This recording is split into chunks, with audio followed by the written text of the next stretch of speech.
То в отношении женщин с инвалидностью домогательство проявляется в особенной форме, да? Берет за руки и за ноги. Да, ноги поднимает. Я думаю, окей.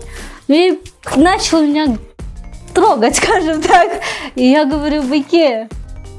Говорит, ну что ты? Я же тебе помогаю. Интересно, что оказание помощи заключается схватить девушку либо, простите, за груди, да, либо за попу. Хотя обычно, когда девушка с инвалидностью заявляет о насилии, которое с ней произошло, то есть такой стереотип, что плюс к твоей инвалидности, то есть наличие твоей инвалидности просто говорит о том, что ты еще и имеешь проблемы с умом.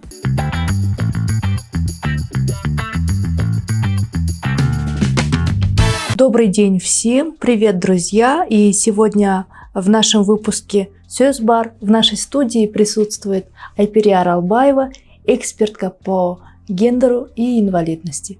Айпери, добро пожаловать в нашу студию. Да, здравствуйте всем. Что ты нашла время. Спасибо вам. Но для начала, по нашей традиции, давайте начнем с того, что я опишу себя, как я выгляжу. У меня волосы каре. И плюс я одела очередное мое платье в цветочек в пол.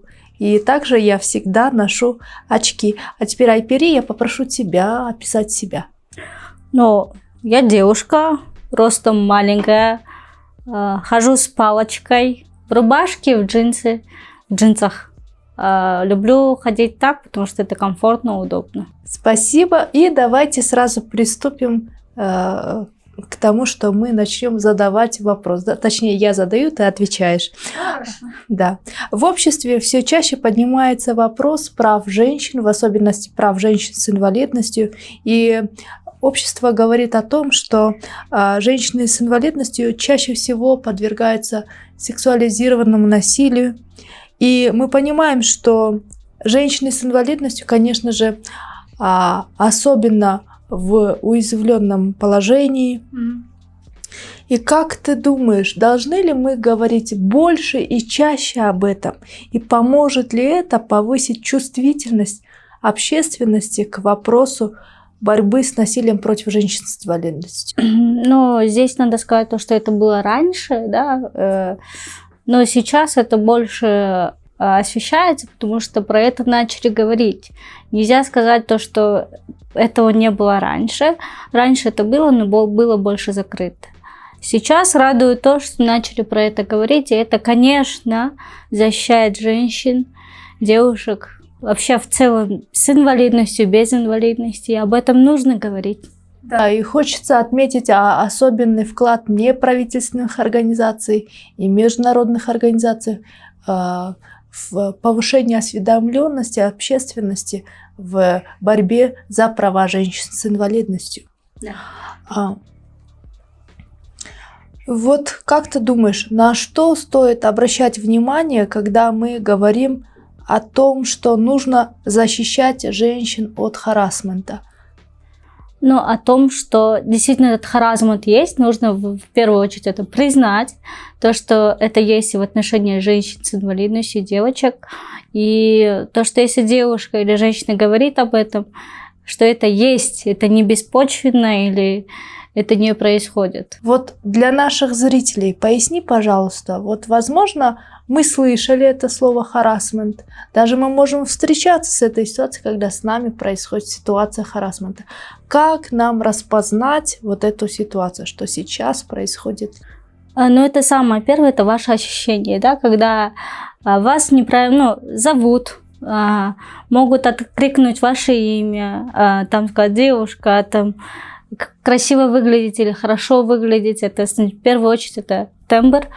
Второе – это прикосновение нежелательное к вам, да, если вы не хотите, если вам не нравится, если, ну, не знаю, мимо вас прошел человек, он вас гладит по руке, это не есть нормально, это и есть харассмент, что без вашего разрешения, без вашего согласия к вам прикасаться никто не имеет права.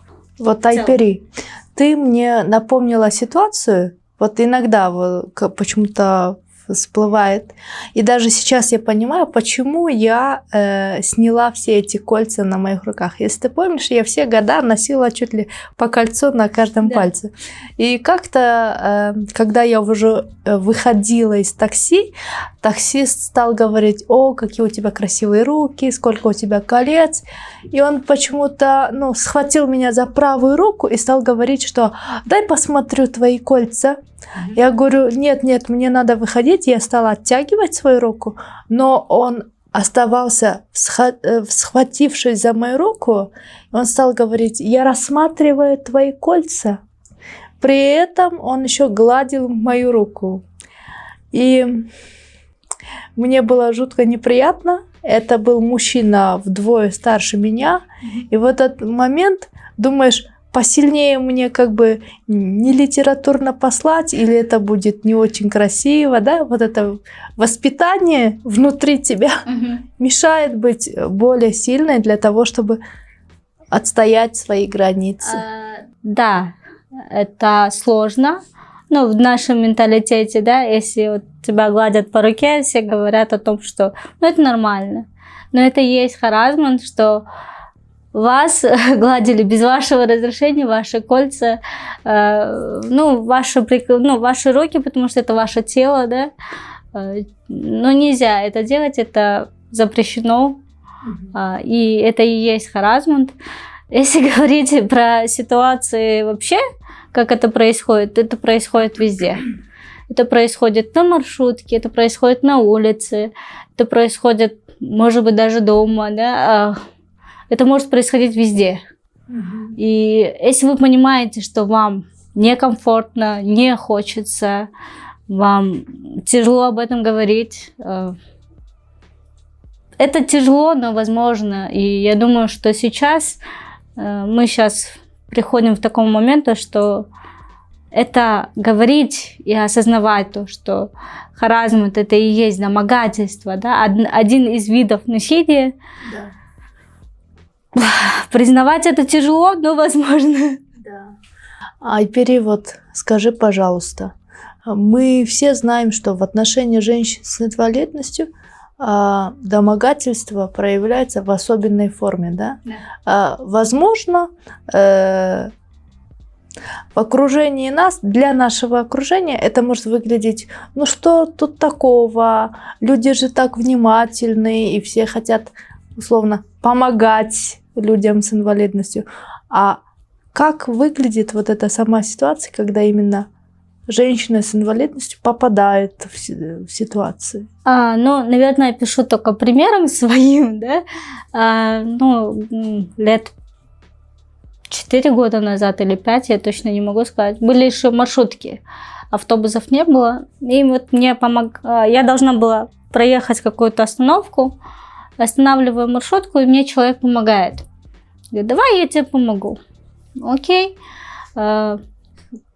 Начинаю поднимать руку, человек делает такую поддержку, берет за руки и за ноги.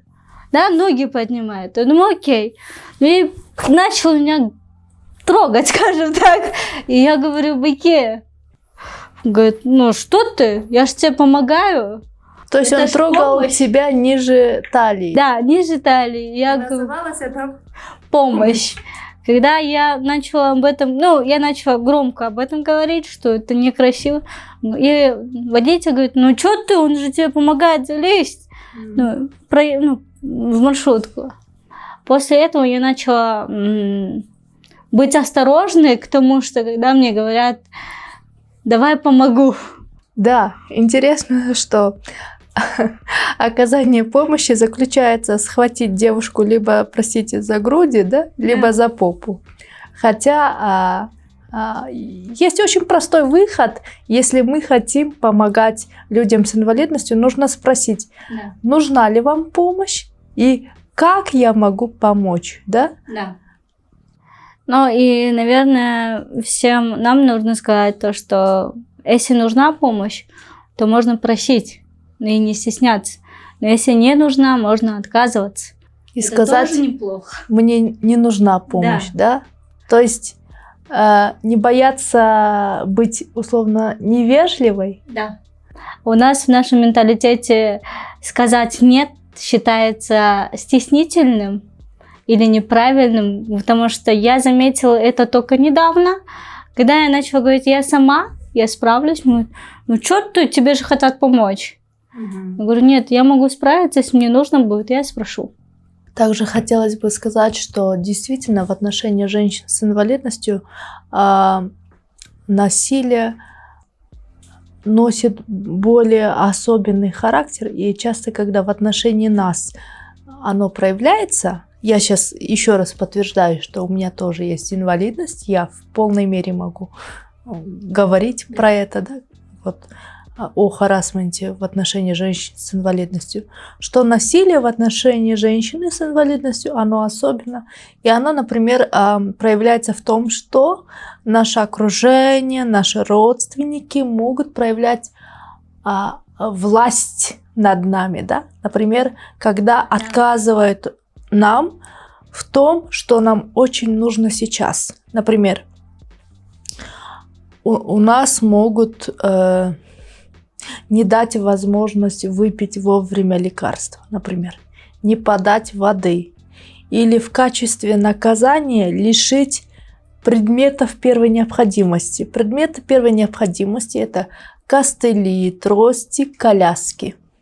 Да. Также нас могут скрывать, да? Попросить не показываться на глаза. А то, что трогают за все части тела, я думаю, что можно посвятить вообще отдельную тему. Да, просто здесь нужно сказать то, что в отношении женщин и девушек с инвалидностью насилие бывает вдвойне и разного характера, как и физически, так и психологически, так и морально, и много-много других аспектов.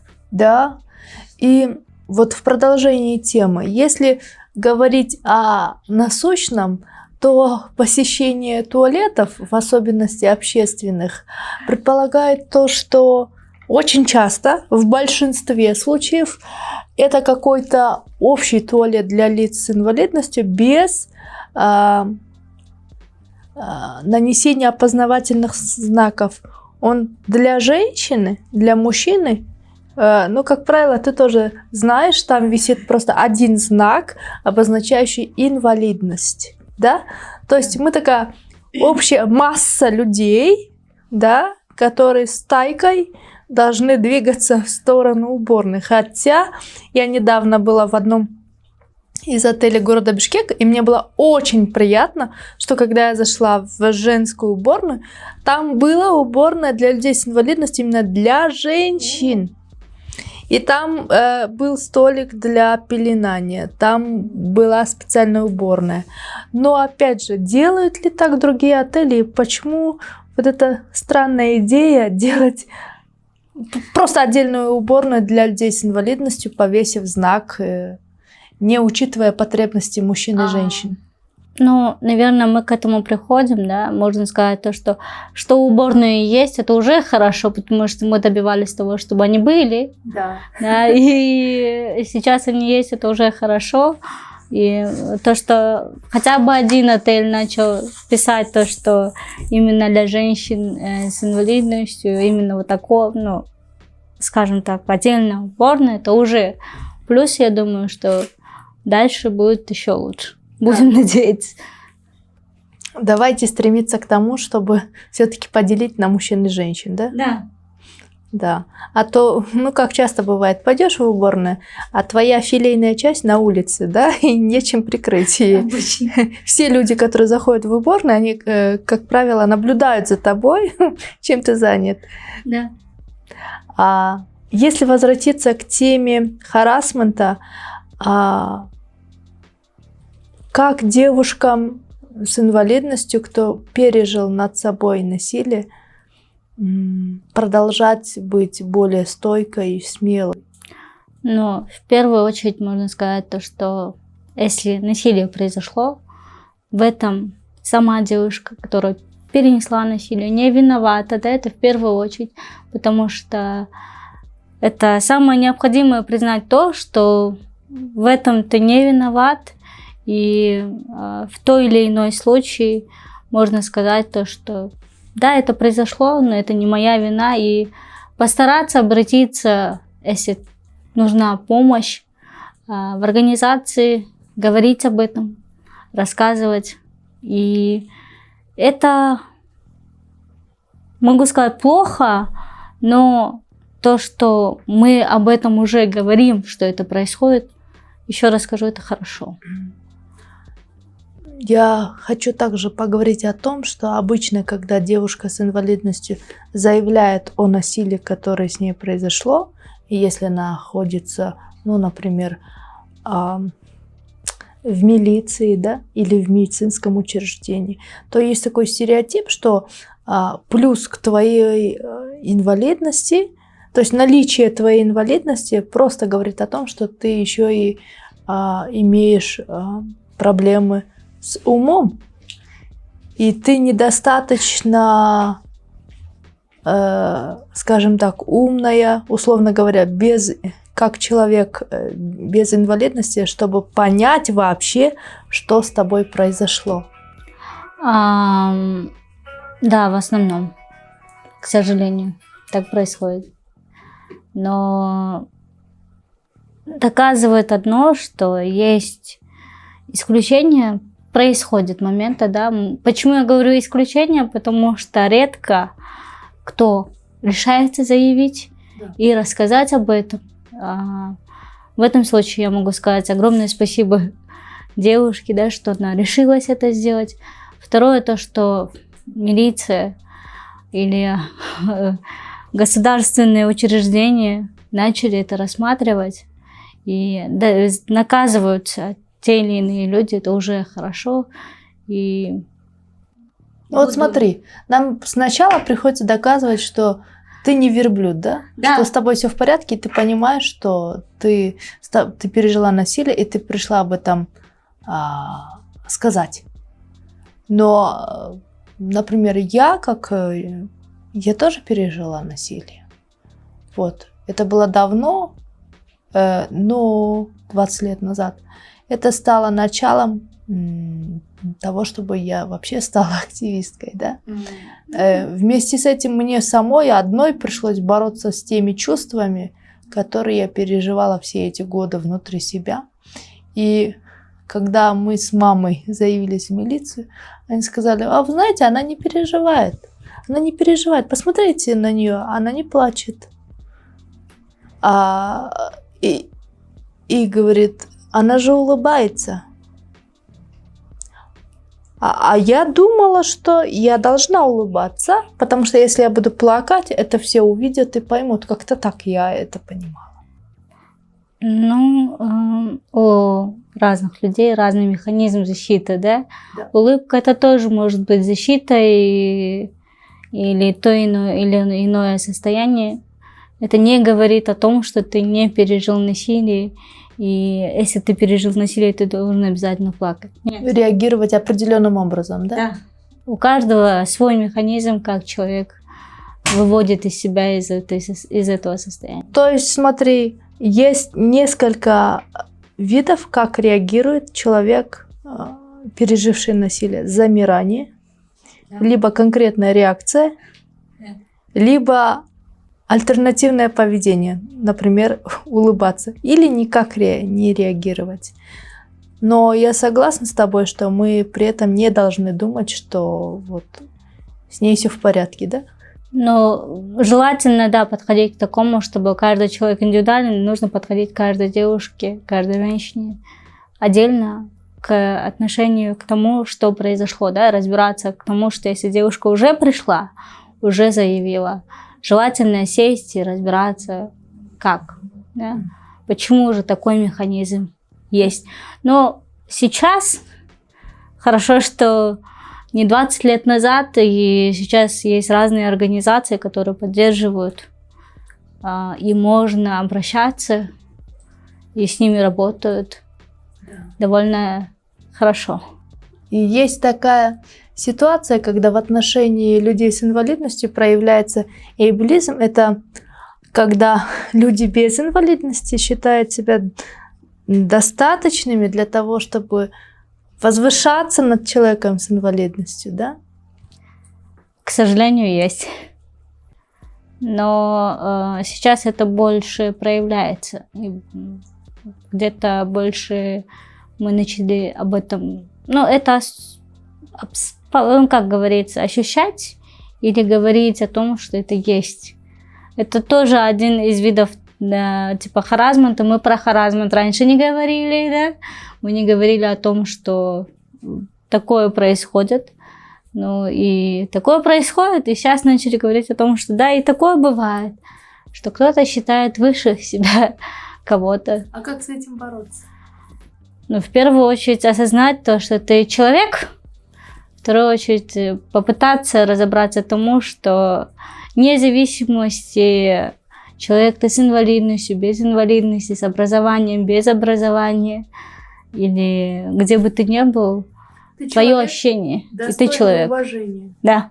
И в этом месте я хотела бы добавить, очень часто интерпретируют вот слово инвалид, да?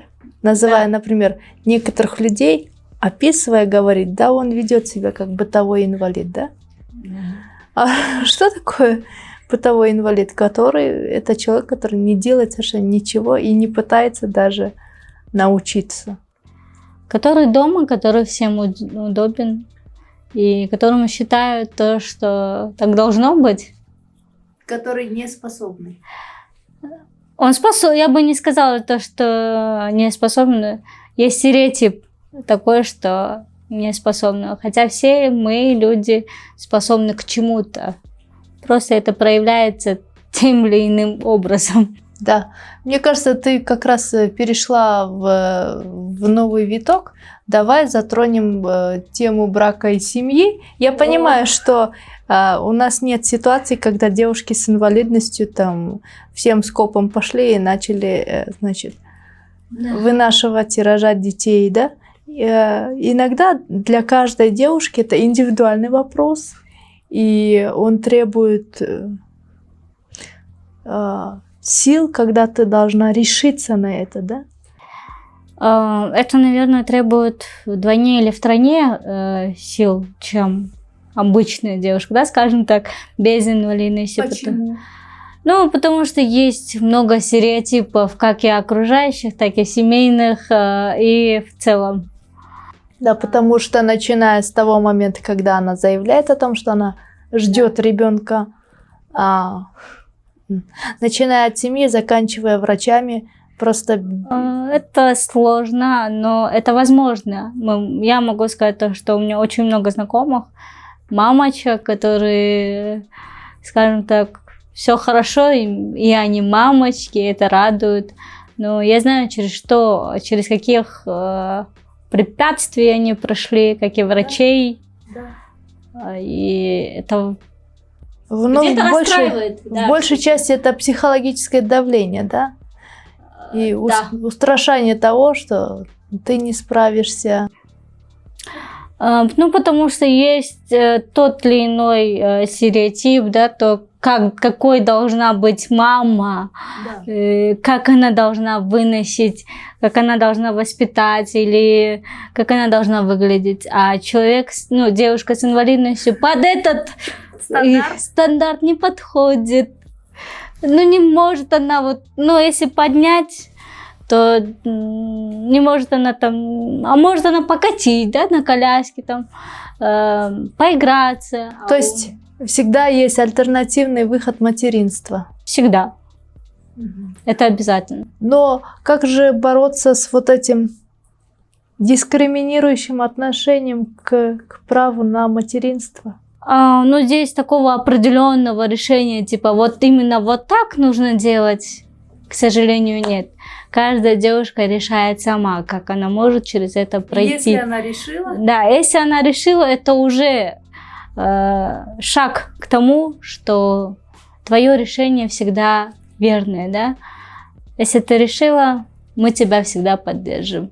А вот, Айпери, скажи, вот почему семья и родственники девушек с инвалидностью часто боятся, что их родственница с инвалидностью собирается стать матерью?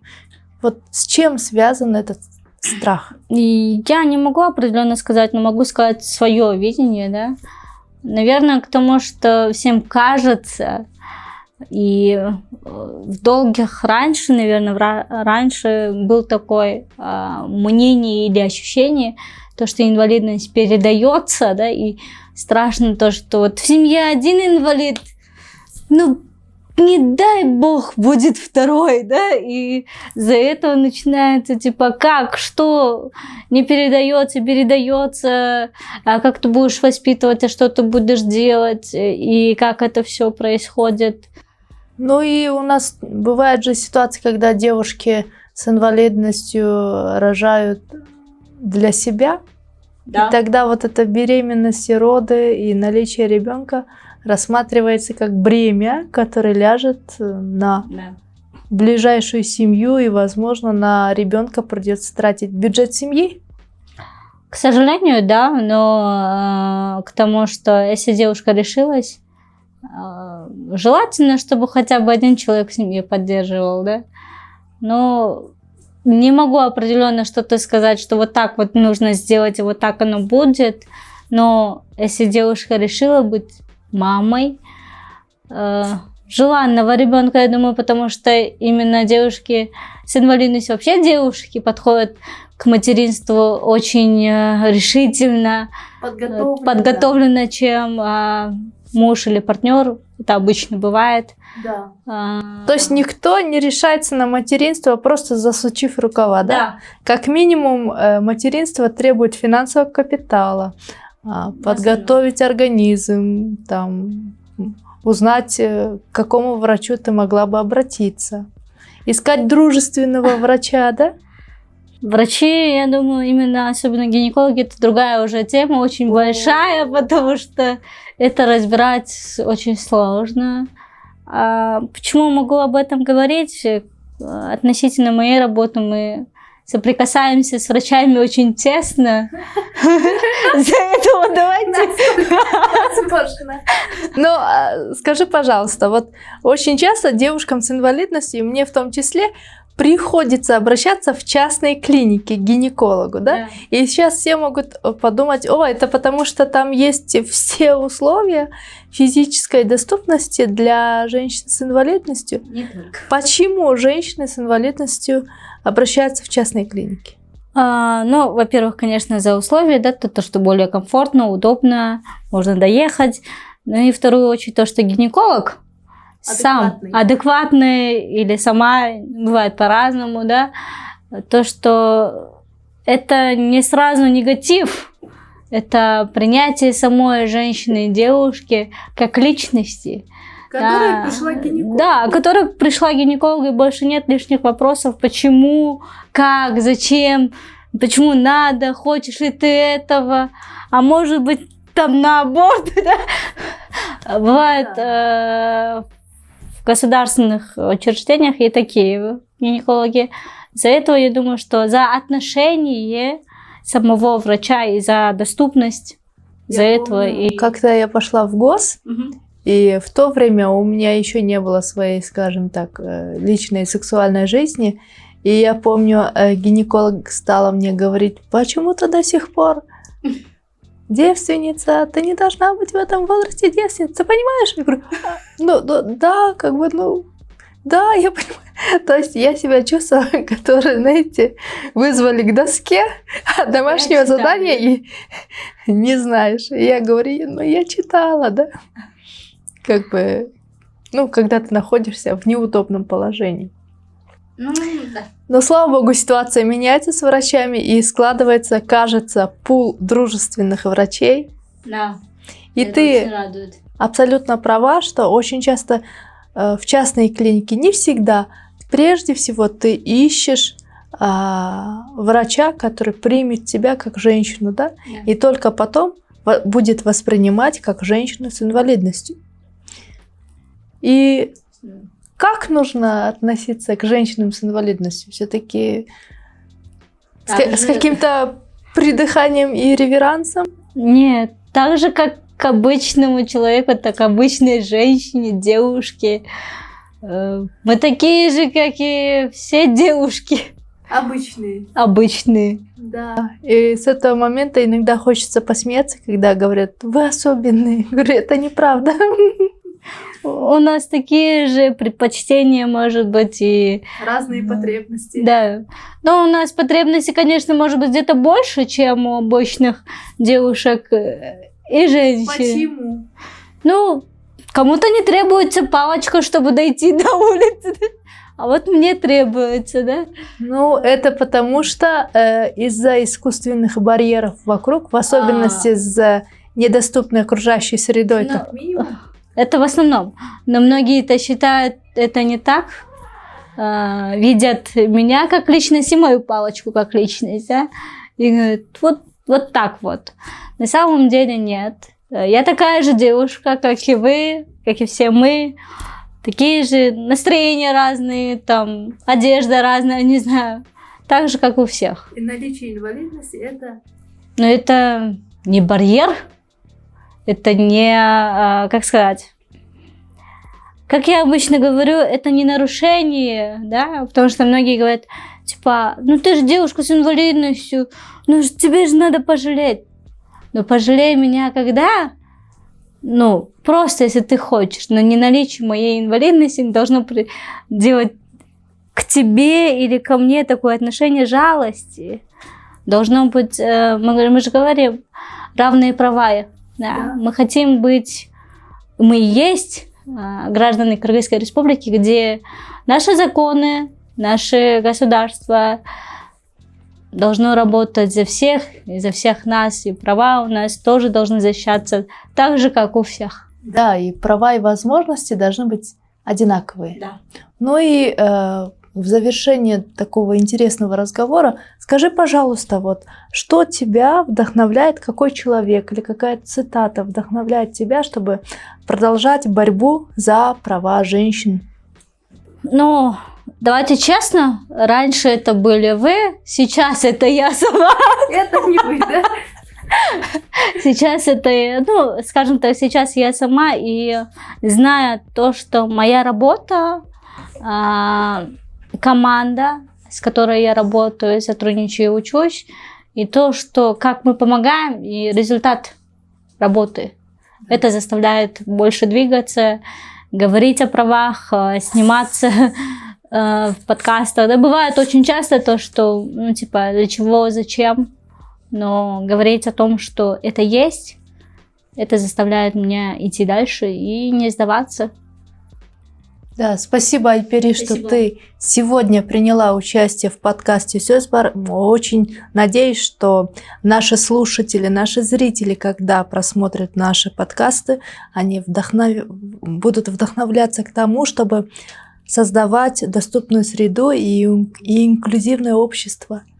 Я очень на это надеюсь, потому что свою среду создаем мы.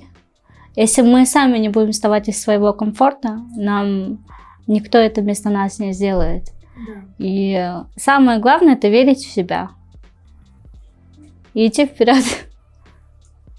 Рахмат. Рахмат.